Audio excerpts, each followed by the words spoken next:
오늘 하나님께 주신 말씀 10절을 함께 보도록 하겠습니다. 볼지어다 그날이로다 볼지어다 임박하도다 정한 재앙이 이르렀으니 몽둥이가 꽃이 피며 교만이 싹이 났도다. 에스겔서 7장 10절 말씀을 함께 같이 봅니다. 볼지어다 그날이로다 볼지어다 임박하도다 정한 재앙이 이르렀으니 몽둥이가 꽃이 피며 교만이 싹이 났도다. 그 날이 등장합니다. 그 날이 무슨 날인가? 에스겔 선지자는 BC 598년 느부갓네살, 바벨론의 느부갓네살 왕의 2차 침공할 때에 여호와긴 왕과 함께 바벨론의 포로로 끌려갔습니다. 그리고 5년 뒤 BC 593년에 그발 강가에서 하나님의 환상을 보고 하나님의 말씀을 받아 예언을 시작했습니다. 이 예언을 받은 지 7년 후 BC 587년 바벨론 느부갓네살 왕이 3차 침공으로 인해서 완전히 남왕국 유다가 멸망을 당하게 되어집니다. BC 593년에 예언을 했고 BC 587년에 멸망했으니까 에스겔 7장에서 예언하고 있는 시대로부터 약 7년 정도의 기간이 남아 있었던 상황 속에서 이 말씀을 하고 있는 것입니다. 그날은 심판의 날입니다. 7년밖에 남지 않았던 것입니다. 그러므로 에스겔의 예언은 대단히 급박했습니다. 7년 후면 망할 거다. 그날이 올 것을 급박한 심정으로 예언하고 있습니다. 여러분, 어렸을 때 아버지가 회사에서 퇴근을 하고 집으로 돌아오고 있다면 그것은 돌아오는 시간이 문제입니다. 아버지와 전화 통화합니다. 아버지 어디 계세요? 다 왔어. 집에 다 왔어. 아직 도착하지는 않았지만 이미 집에 다 왔다고 전화하고 있는 건 뭐예요? 곧 들어오신다는 얘기죠. 기다리는 아버지가 오는 것은 기쁜 소식이지만 오늘 본문의 그날은 하나님의 심판이 다가오는 거예요. 망하는 날이에요.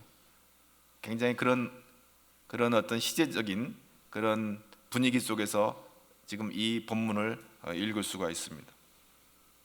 에스겔서 7장 3절 말씀을 또 한번 보도록 하겠습니다. 7장 3절을 한번 볼까요?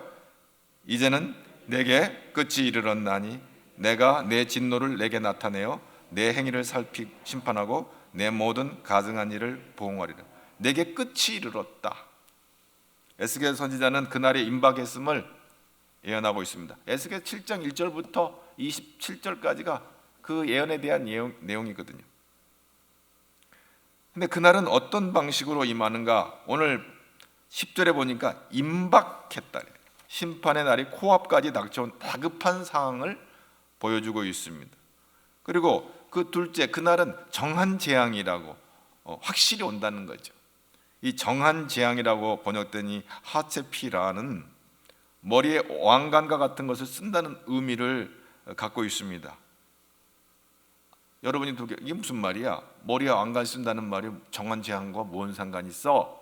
라고 이렇게 물을 수 있잖아요.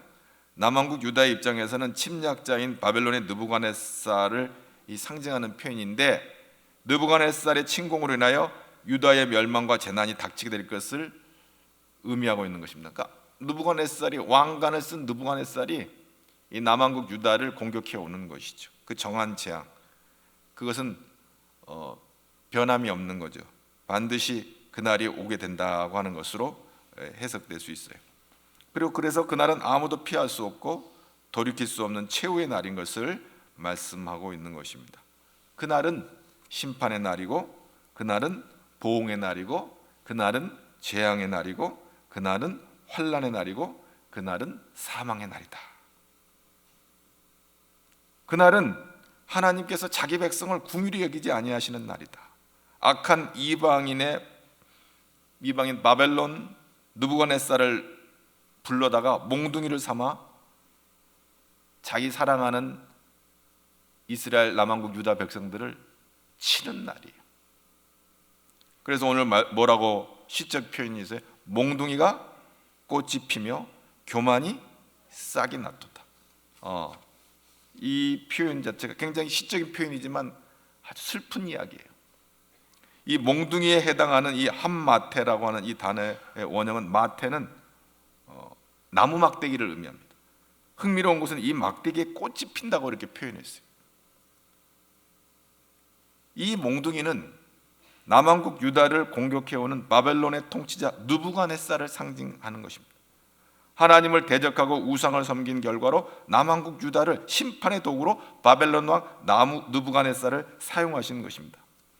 그는 하나님을 모르는 자로 교만하고 포악하고 무자비하게 예루살렘 성을 공격하여 황폐화시키는 것입니다. 그러므로 몽둥이에 꽃이 피었다는 것은 그의 세력이나 교만이 최고조에 달했다는 것을 의미합니다. 이번에 그 터키의 가지안테프 그 지역에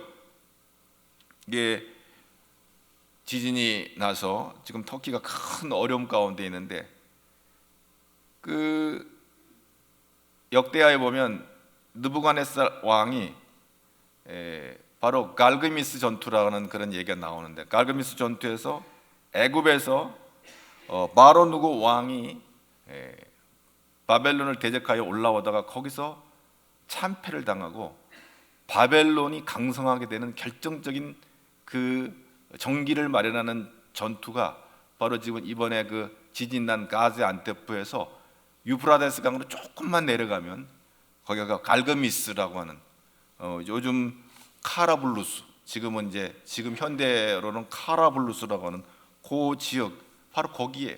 거기에서 느부갓네살이 승기를 잡고 대바벨론으로 흥왕하게 되는 그런 전투가 바로 그 갈그미스에서 있었던 것이죠. 교만이 최고조로 달하는, 그러니까 몽둥이에 꽃이 피었다고 하는 것은 아수르를 물리치고 제압하고, 그 다음에 애굽에서 그 터키까지, 터키 남부 쪽까지, 거기까지 올라온 거죠. 에집트에서 바벨론을 대항하여서. 그러나 거기서 참패를 당하고 후퇴를 하고 느부갓네살이 거기서 다시 이제 대바벨론 제국을 이루는 전기를 마련하는 일이 바로 그 자리에 있었습니다. 근데 지금 2500년이 지난 그곳이 지금 지진이 나가지고 좀 쑥대밭이 되어버렸잖아요. 느부갓네살의 교만은 아수르 제국을 무너뜨리고 주변의 소국들을 차례로 점령한 이 바벨론 제국의 통치자 느부갓네살이 품었던 거만함을 교만이, 여기 뭐라고 하면 교만이 싹이 났다 이렇게 표현하고 있습니다.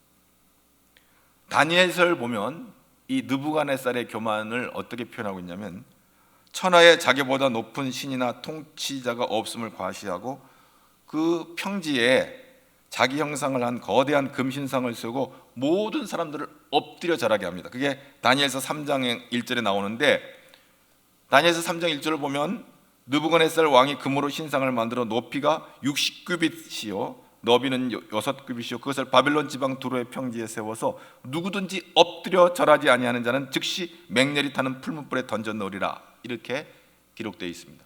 거기에 이제 60규빗이면 어느 정도 규모가 되냐? 아파트, 우리나라 이제 고관이 한 2.8m에서 3m니까 아파트 한 10층 정도 되는 그런 거대한 신상을 느부갓네살이 왕이 만들어 놓고, 평지에다가 두라 평지에 만들어 놓고, 여기에 엎드려 절하지 않으면 니들 다 불로 태워 죽인다, 이렇게 겁박할 정도로 아주 포악하고 거만한 이 왕이 바로 느부갓네살이에요.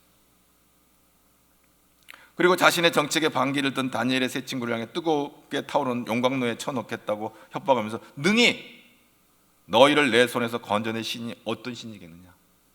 하나님을 조롱하는 아주 거만한. 그래서 여기서 보니까 거만이 꽃이 피었다, 교만이 싹이 났다, 몽둥이가 꽃이 피며, 이거는 신흥 바벨론의 부흥을 지금 이렇게 표현하고 있는 것입니다. 에스겔서 7장 11절 우리 다 같이 보도록 하겠습니다. 포악이 일어나서 죄악의 몽둥이가 되었은즉 그들도 그 무리도 그 재물도 하나도 남지 아니하며 그 중에 아름다운 것도 없어지리로다. 바벨론 침공의 잔악성을 나타내는 것임과 동시에 그로 인한 유다의 완전한 파멸과 범죄한 남왕국 유다 백성에 당할 비참한 결과가 어떠한 것인지를 나타내고 있습니다. 포악이 일어났다. 그래서 에스겔 7장 9절 말씀을 또 계속해서 봅니다. 내가 너를 불쌍히 여기지 아니하며 긍휼히 여기지도 아니하고 내 행위대로 너를 벌하여 너의 가증한 일이 너희 중에 나타나게 하리니 나 여호와는 때리는 이임을 내가 알리라. 내가 너를 불쌍히 여기지 않을 거다. 우리가 하나님의 이름을 부를 때 여러분 잘 알죠. 여호와 이레 준비하시는 하나님, 여호와 라파 치료하시는 하나님, 여호와 니시 승리하시는 하나님, 이게 알잖아요. 근데 오늘 여기 본문에는 여호와가 때리는 하나님, 폭행하시는 하나님이 등장해요. 여호와 마케. 아마 이 이름은 잘 모를 거예요. 왜? 우리는 여호와 이레니, 여호와 니시, 여호와 라파 이렇게 좋은 이름들, 우리에게 유익한 이름들은 기억하지만 폭행하시는 하나님, 때리시는 하나님, 여호와 마케에 대해서는 알지 못합니다. 왜? 하나님을 대적하고 우상을 섬기고 악을 행하니까 하나님께서 매를 치시는 거예요. 그래서 이제 12절과 13절에 어떤 일이 벌어지는지 한번 다 같이 보겠습니다. 때가 이르렀고 날이 가까웠으니 사는 자도 기뻐하지 말고 파는 자도 근심하지 말 것은 진노가 그 모든 무리에게 임함이로다. 13절 파는 자가 살아있다 할지라도 다시 돌아가서 그 판 것을 얻지 못하리니 이는 묵시가 그 모든 무리에게 돌아오지 아니하고 사람이 그 죄악으로 말미암아 자기의 목숨을 유지할 수 없으리라 하였음이로다. 본문 이 12절과 이 13절은 땅을 사고 파는 이야기가 나옵니다. 이스라엘 백성들이 출애굽에서 광야를 지나 가나안 땅에 들어가서 땅을 다 백성들이 기업을 얻었어요. 먹고 살라고 다 땅을 나눠줬어요. 그런데 살다 보니까 너무 사람들이 살림이 가난해지면 땅을 팔 수 있게 되는데 그 땅을 팔고 생계를 유지하게 되잖아요. 그런데 땅을 산 사람은 땅을 판 사람이 나중에 돈을 벌어서 돈을 주면서 땅을 돌려달라고 하면 반드시 돌려줘야 돼요. 반드시 돌려줘요. 만약에 너무나 가난해서 땅을 도저히 다시 받을 수 없다면 50년이 되는 해가 되면 다시 돌려줘야 돼요. 그러니까 50년만 소유권을 갖고 있는 거예요. 50년. 이것을 희년이라고 하는데 50년이 되면 땅을 다 돌려주는 거예요. 제가 취했던 모든 땅들을 다 원래 주인들한테 다 돌려주고 다시 또 새롭게 시작을 해요. 그런데 지금 에스겔의 예언은 사는 자도 쓸데없고 파는 자도 쓸데없다는 말은 무엇이냐면 희년뿐만 아니라 이 기업을 무르는 제도, 이 고엘 모두 소용이 없다는 거예요. 이건 뭘 의미해요? 유다가 망해버리면 포로 생활을 50년을 훨씬 넘게 될 것을 예고하고 있는 거예요.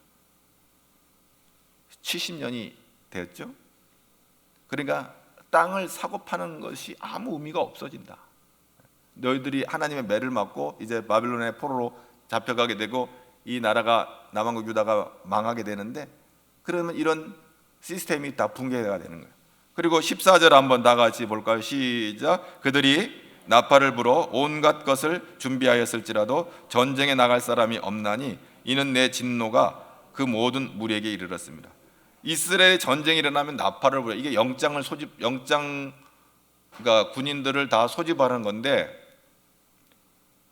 나팔 소리를 듣고 집합하여서 전쟁을 준비하는데 사람이 없는 거예요. 나팔을 불러도. 바빌론에 의해서 묵사발된 이 남왕국 유다에 사람이 없는 거예요. 사람이.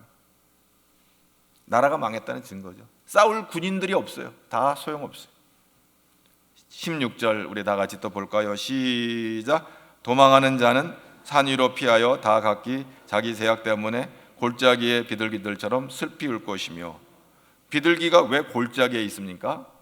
이 비둘기가 산 골짜기로 내려간 것은 아마 이 비둘기보다 더 무서운 새에서 쫓겨갔든지 사냥꾼에 의해서 쫓겨갔는데 골짜기로 내려가서 슬피 울고 있는 거예요.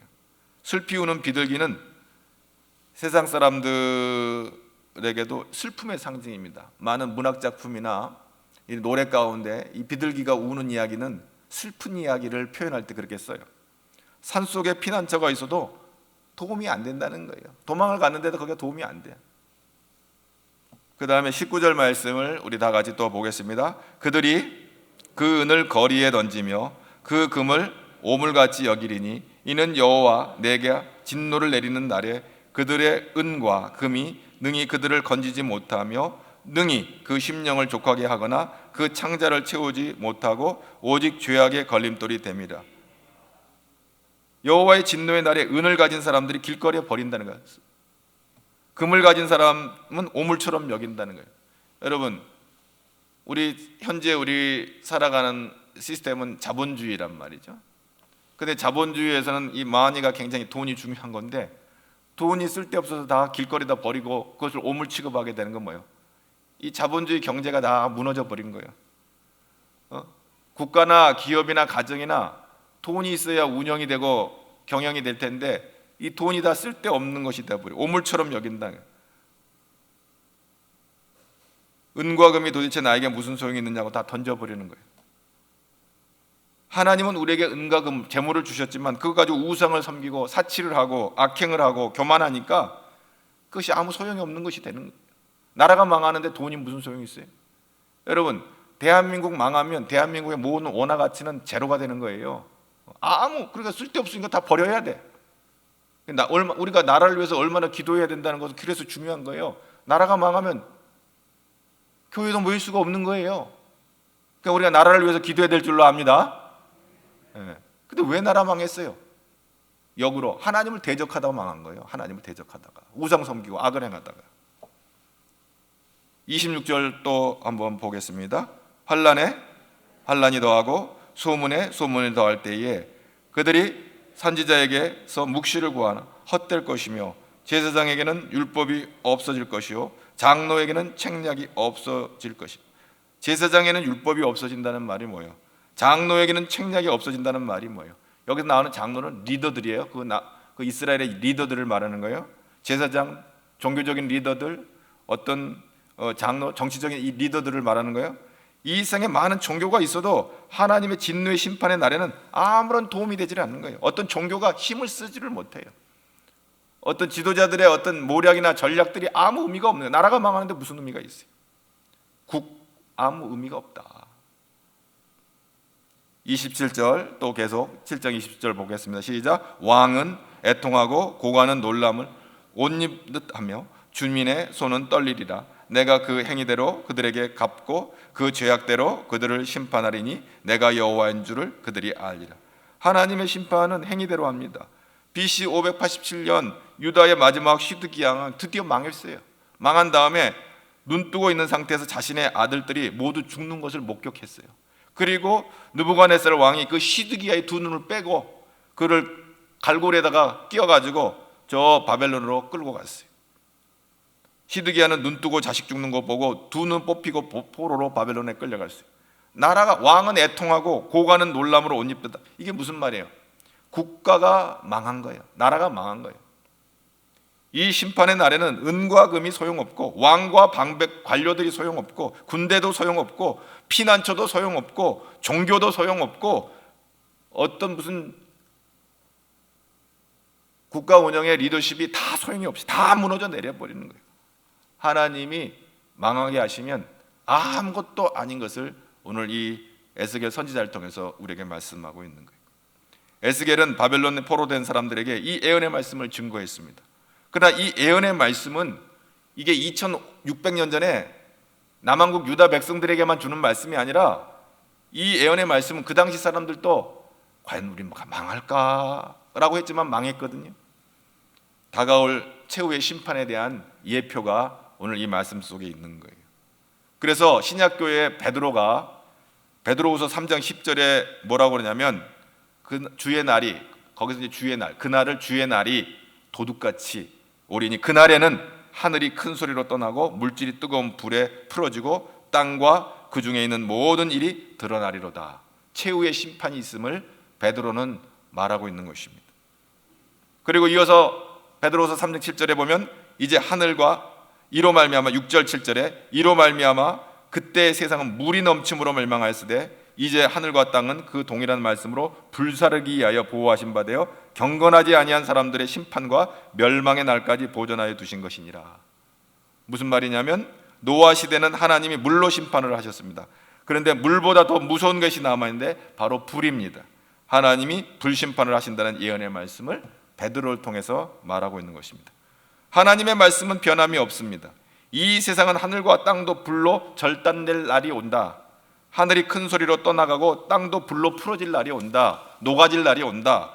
그때는 어떤 파워, 권력도, 돈도, 국가도, 피난처도, 어떤 시스템도 다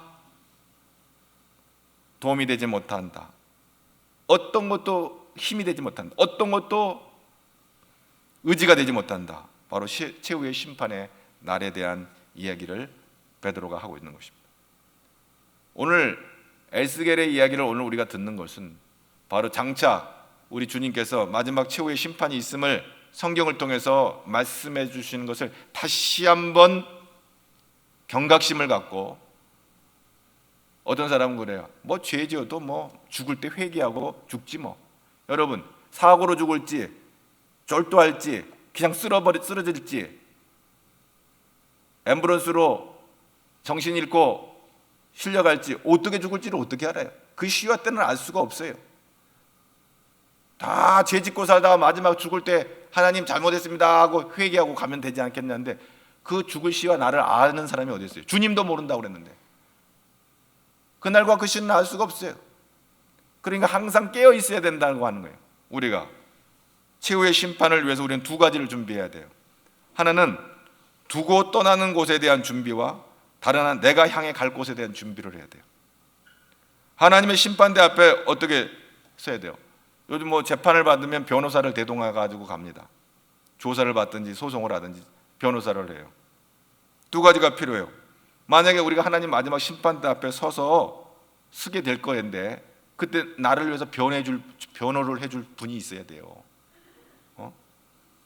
마태복음 10장 32절에 뭐래요? 누구든지 사람 앞에서 나를 시인하면 나도 하늘에 계신 내 아버지 앞에서 그를 시인할 것이요. 예수님께서 하신 말씀이에요.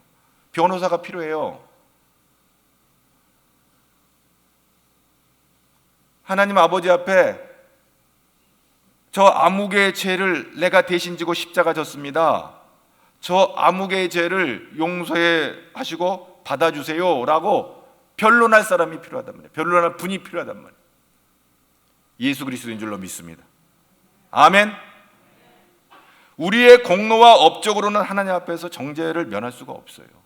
아무리 착하게 살아도 하나님의 심판대 앞에는 다 심판을 받아야 돼요. 우리의 허물과 죄로 비교할 죄는 너무 하나님 앞에서 심판을 다 받을 수밖에 없는, 오직 우리의 중보자가 되시고 우리의 구주가 되시고 우리를 속량하시고 우리를 대속해 주신 예수 그리스도의 보혈의 능력을 의지해서 우리는 하나님의 심판대 앞에서 저 영원한 새하늘과 새 땅으로 들어가게 된 줄로 믿습니다. 그분이 말씀해 주셔야 돼요. 저 사람을 위해서 내가 죽었다. 오늘 그러므로 이제 우리는 확실히 누구든지 사람 앞에서 나를 시인하면, 오늘 세상 사람들이 하도 예수 믿는 사람들이 요즘 많은 조롱과 멸시를 받다 보니까 좀 부끄러운 이름이 돼버리는 세상이 돼버렸어요. 예수를 믿어도 세상에 나가서 당당히 나 예수 믿는 사람이야 말을 못해. 왜? 허물과 죄가 많아가지고 야 예수 믿는 사람이 왜 그렇게 사냐? 라고 그 소리 들은 것이 두려워가지고 나 예수 믿는 사람이야 말을 못해요. 그런데 사람 앞에서 나를 시인하면 나 예수 믿는 사람이야, 부족하고 허물 많고 죄 많고 연약하고 실패하고 넘어지고 깨져도 나 예수 믿는 사람이야, 내가 예수님의 은혜를 힘입어서 내가 구원받은 하나님의 자녀된 사람이야 라고 담대하게 말하고, 또 세상에 나가서 예수 믿는 사람이니까 우리가 하나님의 영광 가리지 않도록 애쓰고 수고하며 살아가는 것이 세상 사람들 앞에서 내가 예수 믿는다고 하는 것을 시인하고 인정하는 삶인 줄로 믿습니다. 그러면 내가 너를 하나님의 심판대 앞에서 너를 내가 인정해 줄 것이다. 아멘. 두 번째로, 마지막 날에 우리가 주님 예수께서 우리를 변해 주실 것이라고 해서 그거 믿고 마음대로 살아서는 안 돼요. 우리 인생의 마지막 날에 하나님 앞에 결산할 게 있어요. 어떻게 살았느냐? 결산을 할 게 있어요. 여러분, 우리는 믿음으로 살아야 되는 줄로 믿습니다. 그럼 믿음으로 사는 자는 어떻게 살아야 되냐? 믿음으로 사는 사람은 세상의 소망을 두고 사는 것이 아니라 하나님 나라의 소망을 두고 사는 사람이에요. 할렐루야. 오늘 이 아침에 하늘의 소망을 품기를 축복합니다. 우리가 이 생에 무엇 먹을까, 뭘 마실까, 뭘 입을까 너무너무 중요해요. 근데 거기에 우리가 빠져들다가는 믿음을 잃어버릴 수가 있어요. 여러분, 오늘 하늘의 소망을 두고 살아가는 사람들이 어떤 사람인가? 사도 바울이 우리에게 고린도전서 7장 30절과 31절의 말씀에 나와요. 한번 볼까요? 우는 자들은 울지 않는 자 같이 하며, 기쁜 자들은 기쁘지 않은 자 같이 하며, 매매하는 자들은 없는 자 같이 하며, 31절, 세상 물건을 쓰는 자들은 다 쓰지 못하는 자 같이 하라. 이 세상의 유행은 지나감이니라. 우는 사람은 울지 않는 사람처럼 하라는 말이 뭐예요? 슬픈 일을 만났을 때 그것으로 세상이 끝난 것처럼 생각하지 말라는 거예요. 하늘의 소망이 없는 사람은 슬픈 일을 만나면 절망에 빠져가지고 헤어나오질 못하는 거예요. 슬픈 일을 만났을 때 그것으로 세상이 끝나는 것으로 생각하지 말라. 하늘의 소망을 두라. 아멘. 기쁜 사람은 기쁘지 않은 사람처럼 하라. 이게 뭔 말이에요? 왜 이렇게 부정적인 표현으로 들리잖아요? 그러나 그 말은 좋은 일이 생겼다고 해서 세상을 다 가진 것처럼 교만하지 말라는 거예요. 세상에 좋은 일이 그게 다가 아니에요. 하늘의 소망이 없는 사람들은 세상에 좋은 것 다 가져도 그것이 끝이에요. 아니에요. 무엇을 산 사람은 그것을 가지고 있지 않는 사람처럼 하라. 물질에 사로잡혀 집착하지 말라는 뜻입니다. 세상을 이용하는 사람은 그렇게 하지 않은 사람처럼 하라. 눈에 보이는 세상을 전부로 여기지 말라는 뜻이에요. 결국 사라져버릴 것을 우리의 마음을 뺏기지 말라는 거예요. 우리가 사도 바울처럼 생각해 본다면 사랑하는 사람이 떠나갔을 때라도 마치 세상이 끝난 것처럼 생각하지 말라는 거예요. 어떤 사고를 만났을 때 인생이 끝장난 것처럼 그렇게 생각하면서 살지 말라는 거예요. 예기치 않는 질병이 심각한 병을 만났을 때 온 세상이 무너지는 것처럼 그렇게 행동하지 말라는 거예요. 왜? 우리의 소망은 하늘에 있기 때문에. 할렐루야. 이 세상에 주어지는 것들에 일희일비하지 말라. 더 얻었다고 해서 기뻐할 것도 없고 잃었다고 해서 슬퍼할 것도 없어요. 예수가 나의 주가 되고 예수가 나의 힘이 되고 예수가 나의 능력이 되면 우리는 넉넉히 이기는 자가 될 줄로 믿습니다. 근심을 밟아버리기를 바랍니다. 염려를 밟아버리기를 바랍니다. 질병을 밟아버리기를 바랍니다. 원수마귀를 밟아버리기를 바랍니다.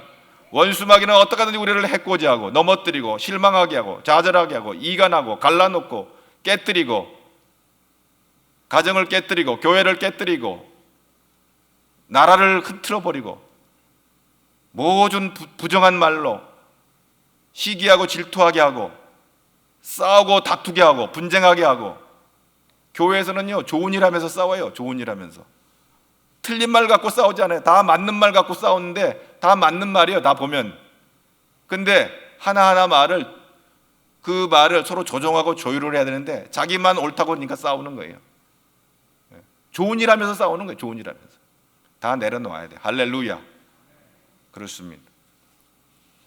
그럼 뭐를 해야 돼요? 베드로가 우리에게 말하고 있어요. 잊어버리지 말 게 있다. 베드로후서 3장 8절에 보면 한 가지를 잊지 말라. 사랑하는 자들아, 주께는 하루가 천년 같고 천년이 하루 같다는 이 한 가지를 잊지 말라. 그날과 그 시대는 언제이지만 잊지 말라. 그런데 하나님의 뜻은 뭐냐? 너희들이 다 망하는 걸 원하지 않는다. 3장 9절에 너희를 대해 오래 참으면서 아무도 멸망하지 않냐고 다 회개하게 이르기를 원하시므로 하나님은 기다려 주시겠다고 말씀. 뭐라고? 회개하기에 이르기를 원하신다. 오늘 우리는 하나님 앞에서 뭘 해야 되는가? 지금까지 지은 죄도 회개해야 되겠지만 날마다 우리는 여러분 하루하루 여러분 샤워를 하잖아요. 날마다 하나님 앞에 정결케 되는 삶을 살아야 되는 거예요. 예수의 이름으로. 할렐루야. 그러므로 마가복음 1장 15절에 예수님이 뭐라고 그랬냐면 때가 차고 하나님 나라가 가까웠으니 회개하라. 복음을 믿어라. 날마다 회개하는 삶을 살아야 돼. 예수께서 우리의 죄값을 치르시고 십자가에서 피 흘리심으로 죄값을 갚으셨다는 것을 믿고 오직 회개와 믿음만이 최후의 심판을 준비하는 것인 것을 알고 회개하고 예수를 믿는 사람이 구원받은 사람이에요. 어제까지 회개했으니까 다 끝난 것이 아니에요. 날마다 회개하며 주님 나라를 바라보고 가는 거예요. 그래서 베드로후서 3장 12절에 베드로가 뭐라고 말하냐면 하나님 나라에 임하기를 사모해라 그랬어요. 그것도 간절히 사모해라. 아니 사도 베드로가 뭐라고 그랬어요? 그날은 뭐 하늘이 불이 타고 물질이 뜨겁고 다 땅이 불에 녹아진다고 하는데 왜 그날을 간절히 사모하라고 하는가? 뭐라고 그러냐면 하나님의 날이 임하기를 바라보고 간절히 사모하라. 그날에 하늘이 불에 타서 풀어지고 물질이 뜨거운 불에 녹아지려니와 안 믿는 사람들한테는 심판의 날이요, 절망의 날이요, 재앙의 날이요, 환난의 날이요, 영원한 지옥에 들어가는 날이지만 예수 믿는 우리에게는 생명의 날이요, 구원의 날이요, 회복의 날이요, 영광의 날이요, 축복의 날인 줄로 믿습니다. 그러니까 사모하라는 거예요, 간절히. 그러면서 베드로 3장 14 바로 이어서 우리는 그의 약속대로 의가 있는 곳인 새하늘과 새 땅을 바라보라. 의가 있다고 하는 것은 뭐예요? 내 죄로는 지옥 가야 되지만 내가 죄인임에도 불구하고 의롭게 여김받은 그 약속을 붙잡고 예수님을 붙잡고 새하늘과 새 땅에 들어가는 거예요. 얼마나 감사한지. 사도 베드로가 그래. 그 약속대로 의가 있는 하나님께서 우리에게 구약과 신약을 통해서 올드 테스트먼트, 뉴 테스트먼트. 구약은 옛 약속이고 신약은 새로운 약속이에요. 구약은 율법이고 율법을 예언했고 신약은 뭐예요? 예수 그리스도 복음. 바로 예수 그리스도를 통해서 우리가 하나님의 새하늘과 새 땅에 참여하는 복이 열려졌어요. 할렐루야. 그러므로 우리가 베드로처럼 새하늘과 새 땅을 바라볼 수 있기를 바랍니다. 오늘 이 세상이 얼마나 지금 세상이 흉흉한지 몰라요. 터키의 저 지진으로 말할 수 없는 사람들이 고통을 받고 있어요. 아니 제일 억울한 게 뭐예요? 가난한 것도 억울한데 예수 믿지 않고 죽는 게 제일 억울한 거예요. 여러분 오늘 저 터키와 시리아를 바라볼 때 너무너무 안타까워요. 저 지금 그 가지 안테프하고 거기 그쪽 거기가 바로 하란 땅. 옛날 그 아브라함이 거기 한 15년 정도 경유 갈대아 우르를 떠나서 유브라데스 강변을 따라서 이렇게 초생달 반달 모양으로 이렇게 꺾어져서 가나안 땅으로 들어오게 되는데 바로 그 하란 땅, 바로 그 하란 옆이란 말이에요. 지금 이번에 지진 난 데가 가제 안테프 바로 옆에 있고 거기를 이렇게 경유를 해가지고 오는데 거기서 약속의 땅 가나안으로 아브라함은 들어왔어요. 여러분 정말 안타까워요. 거기 회교도들이 90%라고 그러잖아요. 너무너무 안타까워요. 여러분 우리가 예수 잘 믿어야 되는 줄로 믿습니다. 물론 이번 기회에 우리 대한민국이 또 과거 우리 6.25 전쟁 때 그 터키가 우리 도와줬잖아요. 지금은 튀르키예 또 내가 아마 설교 끝나고 나면 목사님 터키 아니고 튀르키예요 라고 또 저를 지도해 주실 분이 있을 것 같아서 제가 얘기를 하는데 튀르키예 옛날 6.25 전쟁 때 우리 와서 도와줬어요. 굉장히 많은 사람들이 와서 우리 도와줬어요. 우리도 이제 우리 대한예수교장 총회에서 아마 이제 지금 회의를 하고 어떻게 저 터키를 도와야 될지 아마 조만간에 이제 서로 공문이 올 것 같은데 하여간 지금 저 고통받는 영혼들에게 향해서 우리가 도와야 되고 그 안티키아라고 거기서 한 190km 떨어진 한 지역의 그 안디옥 사도 바울이 복음을 했던 그 안디옥의 압구정동에 있는 강림교회가 거기다가 안디옥 그 강림교회를 거기다가 세웠는데 그거가 무너져 버렸잖아요. 하여간 이번에 큰 피해들이 있어요. 어찌된 간에 주를 알지 못하는 영혼들에게 이번 참 이런 어려운 일을 만날 때마다 너무너무 안타깝지만 정말 복음을 전하지 아니할 수가 없는 것입니다. 여러분 오늘 우리가 먼저 예수 잘 믿어야 될 줄로 믿습니다. 그리고 예수 사랑을 전해야 될 줄로 믿습니다. 그래서 하나님의 영광이 나타날 수 있도록 우리가 힘써야 될 줄로 믿습니다. 2600년 전에는 바벨론을 몽둥이로 써가지고 하나님을 대적하고 우상을 섬기는 남한국 유다를 몽둥이로 때려 몽둥이 찜질을 해서 70년 동안 바벨론 포로로 그 고통을 받게 했어요. 여러분 오늘 우리가 깨어있지 아니하면 우리가 하나님 앞에 매맞아요. 그러니까 정신 바짝 차리고 예수 잘 믿고 오늘 그래서 베드로가 이어서 그런 말을 해요. 그러므로 사랑하는 자들아 이제 결론을 그렇게 말하는 거예요. 베드로후서 3장 14절. 그러므로 사랑하는 자들아, 너희가 이것을 바라보나니 새 하늘과 새 땅을 바라보나니 주 앞에서 점도 없고 흠도 없이 평강 가운데서 나타나기를 힘쓰라. 점도 없고 흠도 없어. 우리는 다 죄인이기 때문에 점도 많고 흠도 많은 인생들이에요. 이 말은 뭐예요? 예수 꼭 붙잡고 살아라. 할렐루야. 세상 사람들이 예수 믿는 사람 얼마나 요즘 조롱하고 멸시하는지 몰라요. 예수 믿는 것들이 똑같다고. 안 믿는 사람이나 뭐 믿는 사람이나 다 똑같다고. 여러분, 우리는 주 앞에서 정결하게 살아야 될 줄로 믿습니다. 그래서 우리는 예수님 손을 꽉 붙잡고 죄를 밟고 사는 저와 여러분 되기를 주의 이름으로 축복합니다. 그래서 마지막 하나님 나라 섰을 때 잘했다 칭찬받는 믿음의 아들 딸들이 되기를 주의 이름으로 축복합니다. 그렇습니다. 오늘 이제 하나님의 은혜 가운데 2023년을 허락해 주셨습니다. 오늘 우리의 2023년은 예수 잘 믿고 하나님 나라 갔을 때, 하나님, 제가 2023년에 예수 잘 믿는 거 하나님 아시죠? 알지. 그때도 2023년 예수 잘 믿는 건 내가 안다. 하나님께서 인정할 만큼 예수 잘 믿고 하나님께 영광 돌리는 우리 가가지를 성도 되기를 주의 이름으로 축복합니다. 하나님 감사합니다. 오늘 세상은 기근과 지진과 전염병과 질병뿐만 아니라 전쟁과 여러 가지 많은 우환들과 환난과 말로 할 수 없는 것들이 이 세상 도처에 이 사단마귀의 역사가 틈을 타고 참 안타까운 이 세상이 진행되는 것을 볼 때 말로 할 수 없는 어려움이 있으나, 오 하나님, 우리의 소망은 주님께 있는 줄 믿고 우리가 먼저 예수 잘 믿는 백성들이 되게 하여 주시고 죄를 날마다 이기며 또 우리가 주님의 주시는 은혜를 힘입어서 넉넉히 이기는 자들이 돼서 하나님께 영광을 돌리고 또 땅끝까지 주의 복음을 증언하며 어려움 고통당한 백성들을 향해 손을 베풀며 주의 사랑을 베풀며 주의 복음을 전하는 복된 주의 종들이 다 되도록 우리를 인도하여 주옵소서. 예수님 이름으로 기도합나이다.